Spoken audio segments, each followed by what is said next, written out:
Dimanche 6 novembre 2022, mesdames et messieurs, bonjour et merci de regarder RTI 1. Vous suivez le 6h30. Les jacides, ces insectes identifiés par le CNRA, s'attaquent au plant du coton, menacent ainsi la production de l'or blanc. Pour s'enquérir des dégâts causés par ces insectes, le chef du gouvernement, Patrick Kachi, a visité quelques plantations dans la région de Korogo. On en parle dans ce compte-rendu signé Herman Guibé. Poste d'observation de Koissé, route de l'Ata, département de Korogo. Ce champ de coton, comme plusieurs autres d'ailleurs, a perdu de son lustre. Le coton, l'or blanc, dans ces champs, est devenu aussi rare qu'une tombée de pluie en période de haute sécheresse. Le coupable désigné de cette situation, le voici, un insecte, le jacide, petit par la taille, mais grand par le désastre. Il passe d'une tige de coton à une autre au gré du vent. Cauchemar des cotonculteurs qui ne manquent pas de le désigner comme l'ennemi public numéro 1. Les jacides, nous les appelons les ennemis. On voulait prouver au ministre que nous sommes des braves paysans. Mais avec cette maladie, vraiment c'est le contraire. Et ce sont ces dégâts causés par ces insectes, les jacides, que le Premier ministre Patrick Kachi, à la tête d'une forte délégation, est venu constater. Il se fait ici expliquer l'ampleur de l'action dévastatrice de ces insectes sur les plants de coton et leurs répercussions sur les revenus des planteurs. Nous avons effectivement été instruits par son Excellence le Président de la République Alassane Ouattara, qui a donc été informé de la situation qui prévaut actuellement dans le secteur du coton, de venir par nous-mêmes, après que le ministre d'État, le ministre de l'Agriculture en charge du domaine, lui ait fait un premier compte-rendu, de venir par nous-mêmes de voir l'ampleur de la situation, discuter avec donc l'interprofession coton, qui est structurée et assez bien organisée, il faut le reconnaître, afin d'identifier comment trouver une solution au problème des producteurs et des industriels à court terme, mais également avec le CNRA, c'est-à-dire les chercheurs, faire en sorte de trouver des solutions qui permettent que sur la campagne prochaine et les campagnes à venir, de tels phénomènes ne se reproduisent pas. Et je crois qu'après les entretiens que nous avons eus avec les uns et les autres, mais surtout le constat que nous-mêmes nous avons fait sur le terrain, je crois qu'on est capable de partir, je dirais, à Abidjan satisfait des informations que nous avons obtenues et lui transmettre fidèlement ce que nous avons vu afin que des décisions lui soient proposées pour décision.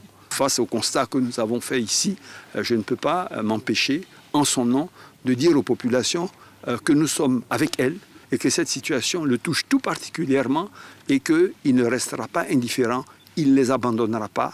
Le contexte de sa vision, qui est la Côte d'Ivoire solidaire, le mot solidaire prend justement tout son sens dans notre présence ici.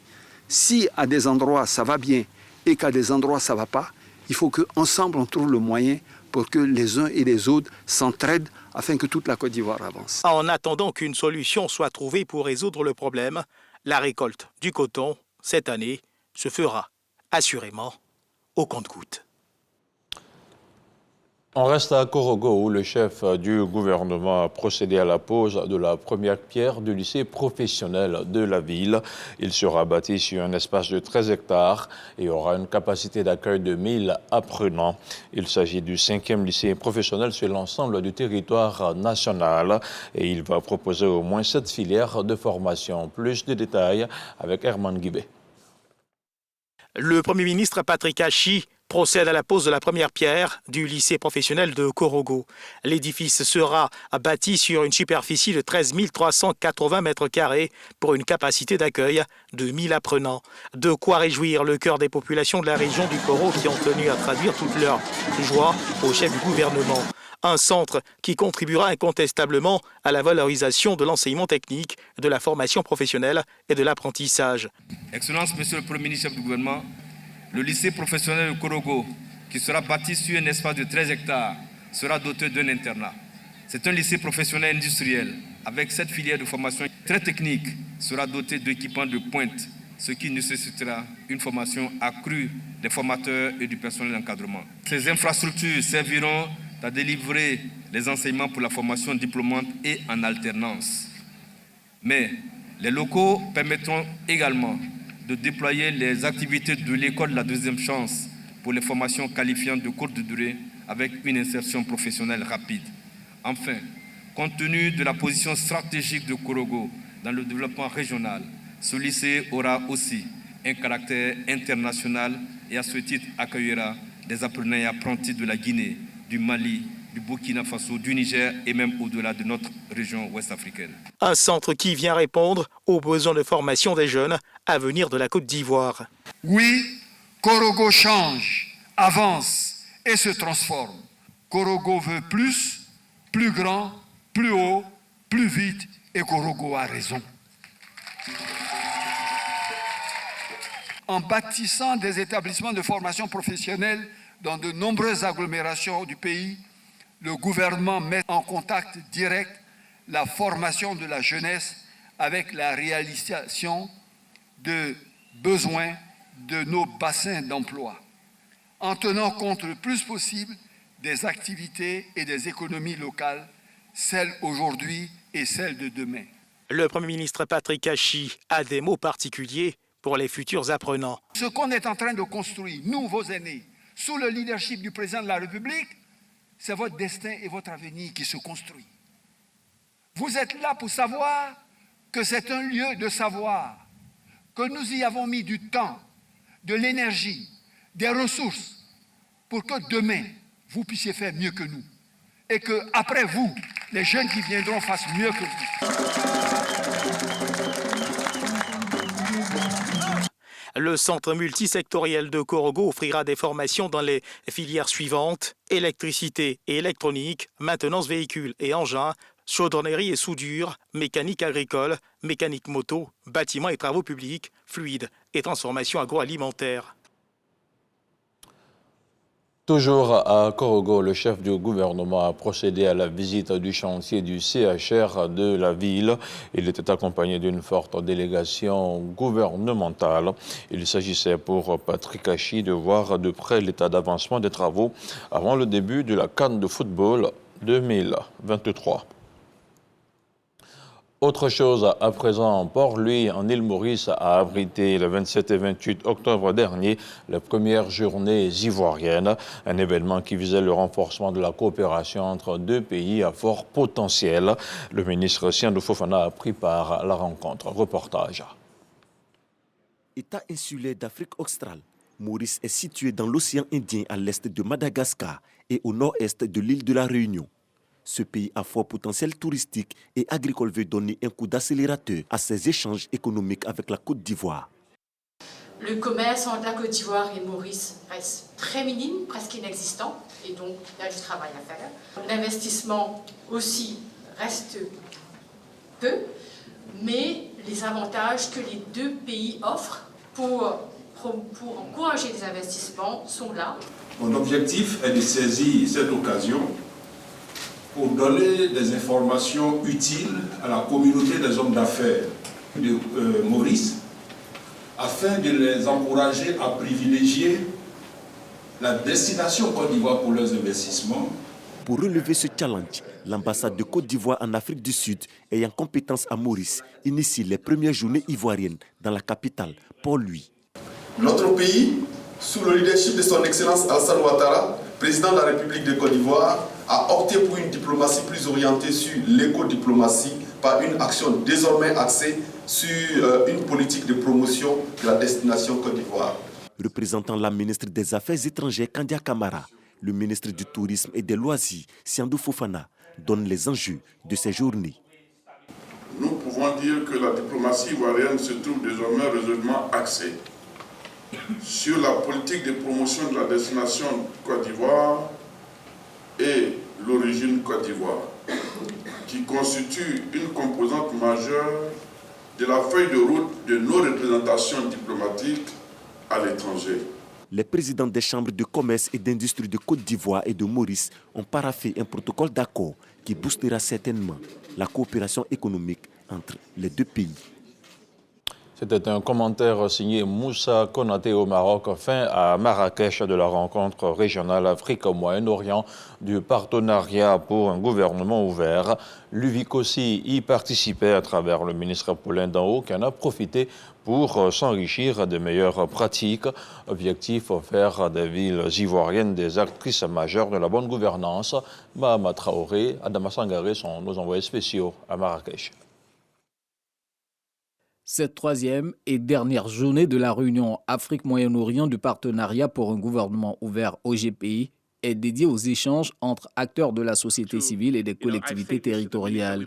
Chaque pays a l'occasion d'exposer sur l'implication de ces deux forces vives dans l'animation de la plateforme OGPI. En Côte d'Ivoire, les mairies tiennent un rôle crucial dans l'idéal de transparence et de bonne gouvernance promu par le OGPI. Dans la logique de l'OGPI, il est vraiment important que nous ayons la proximité entre les gouvernants et les administrés et la population. Et de ce fait, toutes les collectivités locales peuvent jouer un rôle fondamental parce qu'elles ont la possibilité d'être beaucoup plus proches des administrés dans certaines régions. Le budget participatif qui a été expliqué à tout le corps social. Et nous, en tant que gestionnaires de cité, nous nous sommes appropriés cette problématique, cette vision du gouvernement, et nous sommes en train de la diffuser auprès de tous les acteurs, notamment auprès des gestionnaires de cité, auprès des maires. L'État de Côte d'Ivoire s'apprête à lancer son 4e plan d'action national OGPI, où il est attendu une part active des gestionnaires de cité. Cette réunion de Marrakech est donc une aubaine pour l'Union des villes et communes de Côte d'Ivoire. Toutes ces expériences partagées et les bonnes pratiques acquises, nous pourrons donc renforcer notre force de proposition au gouvernement dans la mise en place du prochain programme. C'est en 2015 que la Côte d'Ivoire a adhéré à l'initiative du partenariat pour un gouvernement ouvert, ce, après avoir satisfait aux critères relatifs à la transparence budgétaire, à l'accès à l'information, à la déclaration de patrimoine et à la participation citoyenne. Les mécanismes de la politique sociale du président Alassane Ouattara ont été présentés à Paris, dans la capitale française. Le ministre de l'Emploi et de la Protection sociale a échangé avec la représentation consulaire et l'ambassade de Côte d'Ivoire en France. Maître Adama Kamara les a instruits sur le fonctionnement et les enjeux de ce régime qui permettent aux travailleurs de bonifier ses revenus en fin de carrière. Plus de détails avec Serge Coléa. Le régime de retraite complémentaire s'exporte au-delà des frontières ivoiriennes. Ce produit innovant de l'IPSAC Graeux se déploie au sein de l'ambassade de la Côte d'Ivoire en France. Le ministre Adama Kamara en est l'ambassadeur auprès des diplomates ivoiriens. Une rencontre qui s'inscrit dans le cadre de la ronde du social. Objectif, mettre en lumière la politique de protection sociale développée par le président de la République. Face aux diplomates et au personnel de la mission, le directeur général de la Caisse générale de retraite des agents de l'État, Berté Abdraman, a présenté l'intérêt de la complémentaire. Elle permet notamment d'améliorer le niveau de la pension du retraité à travers une épargne sécurisée. Il s'agit de faire un effort de cotisation pour bénéficier d'une retraite confortable. Grâce à la haute vision sociale du président de la République, son Excellence Alassane Ouattara, et avec le précieux soutien du gouvernement, l'IPSAC Graeux œuvre chaque jour dans l'intérêt des valeureux serviteurs de l'État pour faire de leur passage à la retraite une étape qu'ils abordent avec davantage de sérénité. L'ambassadeur de Côte d'Ivoire en France, son Excellence Maurice Bandaman, et ses collaborateurs adhèrent à cette réforme du système des pensions publiques. En Côte d'Ivoire, nous redoutons l'âge de la retraite. Et l'État de Côte d'Ivoire nous donne cette possibilité-là, avec la retraite complémentaire, qui peut constituer pour nous des pensions que nous avons tout le temps que nous vivons. Et en cas de décès, nous ayant droit peuvent être bénéficiaires de cette pension-là. Donc, je viens de faire mon adhésion. Le ministre de l'Emploi et de la Protection sociale a rappelé les efforts déployés par le président de la République pour offrir à ses concitoyens une politique sociale à visage humain. Le président de la République tient à ce que ses représentants dans les postes diplomatiques, lorsqu'ils rentrent au pays, ils rentrent avec le niveau de vie qu'ils avaient. Et la réponse c'est la souscription à la complémentaire par capitalisation. Et je pense que les diplomates avec lesquels j'ai échangé ce matin ont bien compris le message du président de la République, ont bien compris l'intérêt que le président de la République attache à leur confort. Ils sont, eux, mieux placés que quiconque, parce que vivant dans le pays de la protection sociale. La France est l'exemple achevé de modèle de protection sociale réussi. Et le président de la République, dans sa capacité d'anticipation, a conçu ce qui fait la fierté de la France pour la Côte d'Ivoire. Et la Côte d'Ivoire a aujourd'hui un des meilleurs systèmes de protection sociale. Les premières adhésions ont été enregistrées. Le produit suscite un engouement au sein de la représentation diplomatique. Des dispositions ont été prises pour permettre au grand nombre d'adhérer. Le processus va s'étendre progressivement à toutes les ambassades de Côte d'Ivoire. Retour ici à Abidjan et cap sur la commune de Yopougon où des chauffeurs de taxis communaux ont décrété hier samedi un arrêt de travail. Ils protestaient contre l'assassinat de l'un d'entre eux abattu par un passager en possession d'une arme à feu. Ils réclament depuis lors justice et l'amélioration de leurs conditions de travail. Un constat de Jean-Marc Djadji. Yopougon, quartier Sable, Bel Air, Selmer, nouveau quartier. L'absence des taxis communaux à ces zones et carrefours, réputés pour leur forte affluence, se fait remarquer. Ce matin, difficile de vaquer à ses occupations et de profiter du week-end. La marche reste souvent la seule issue. Moi, je suis sorti très tôt ce matin. Je ne savais pas qu'il y avait un truc comme ça qui s'est passé la veille. Donc, à mon retour, j'arrive à la gare Nord et j'essaie de venir sur Yopougon, impossible. Bon, franchement, nous, on ne sait pas ce qui se passe. Parce que depuis 7 heures, nous sommes encore dehors. On n'est même pas encore arrivé à destination. Malheureusement, bon, ça cause beaucoup de désagréments. Tout à l'heure même, il voulait me rendre au niveau de Niangon, je n'ai pas pu. Donc, je retourne à la maison comme ça. Les conducteurs de taxis communaux ont rangé les clés de leurs véhicules. Ils observent une grève après le meurtre la veille d'un de leurs collègues en situation de travail au carrefour Jean-Paul II. Protestations, sit-in se sont déroulés par endroits. Des véhicules de transport avec chauffeur VTC sont même refoulés au forceps.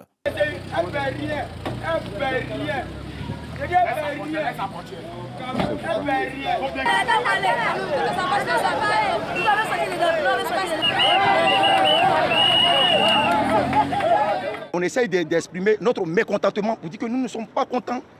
Parce que si à chaque fois, il faut tuer un chauffeur pour un oui, pour un non. Nous demandons pardon à nos clients. Parce qu'aujourd'hui, la population en souffre, ils ne sont pas au courant. Qu'ils nous comprennent. Et il faut que les autorités voient ça au clair. Sidibé, syndicaliste et transporteur, témoin des faits, revient avec ses amis sur les lieux du drame. L'individu est monté dans la voiture du chauffeur. Arrivé au carrefour Jean-Paul II, c'est un rond-point que les chauffeurs tournent pour dire. Bon, en tournant maintenant, il dit qu'il ne faut pas, le chauffeur va tourner. Et c'est dans les discussions, le chauffeur, pour ne pas que ça aille loin, le chauffeur est descendu de sa voiture pour qu'il puisse descendre pour aller.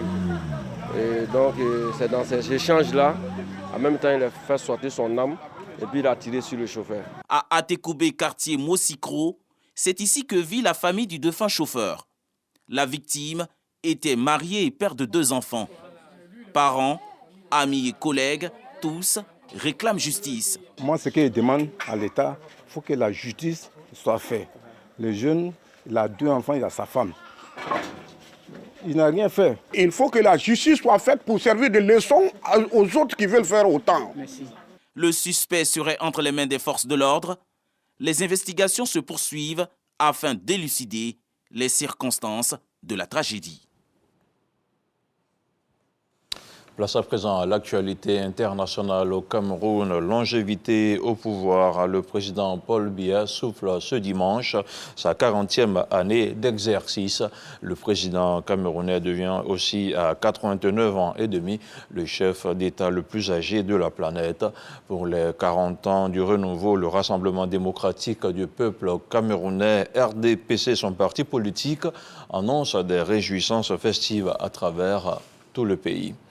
Et puis sur Twitter, le haut commissaire des Nations Unies aux droits de l'homme a appelé samedi le nouveau propriétaire Elon Musk de s'assurer que les droits humains soient respectés sur le réseau social.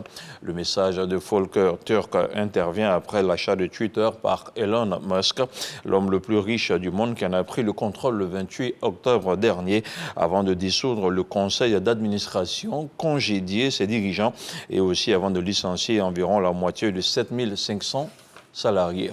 Merci de rester sur RTI 1. L'info continue sur le www.rti.ci. À bientôt.